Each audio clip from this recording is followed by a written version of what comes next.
So, today na nga ang schedule ng ating test drive dito sa Suzuki.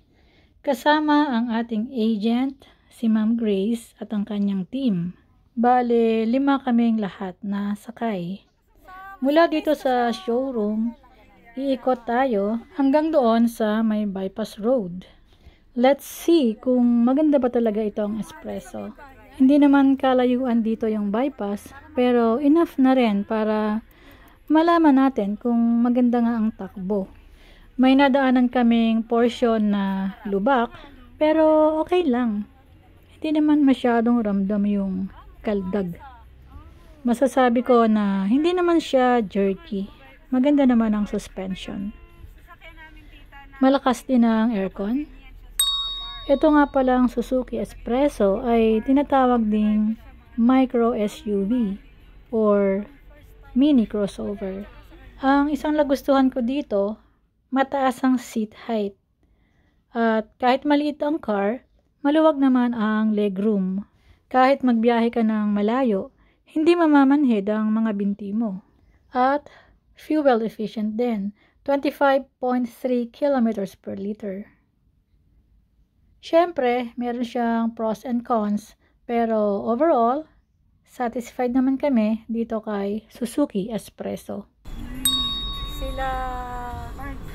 Budget car under 700k, masasabi ko na sulit na sa ganitong presyo. Auto gear shift, parang pinaghalo siyang manual and automatic kasi nilagyan lang siya ng actuator, wala siyang clutch. Sabi nga, kayang-kaya daw umakyat ni Espresso ng Baguio. 3 lang kami dito sa likod. Kasyang-kasya kasi di naman kami matataba. Pero kung healthy ang mga sasakay, I think 2 lang dapat at isang bata sa gitna. 5 feet ang lapad ni Espresso, kaya more or less matatansya mo na. Ang length naman ni Espresso ay 11.7 feet. Ang pinaka nagustuhan ko nga pala sa Espresso ay yung ground clearance na 180 mm or 7.1 inches. Mas mataas compared sa ibang hatchback. And easy to park, easy to maneuver dahil nga maliit lang siya.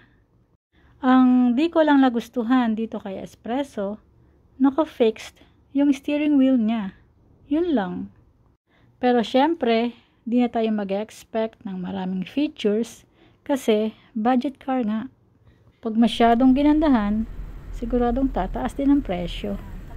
Pabalik na tayo, malapit na tayo sa casa.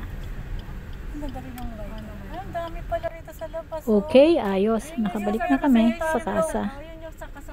Please leave a comment at kung meron kang tanong, don't hesitate to ask. Thanks for watching. Bye!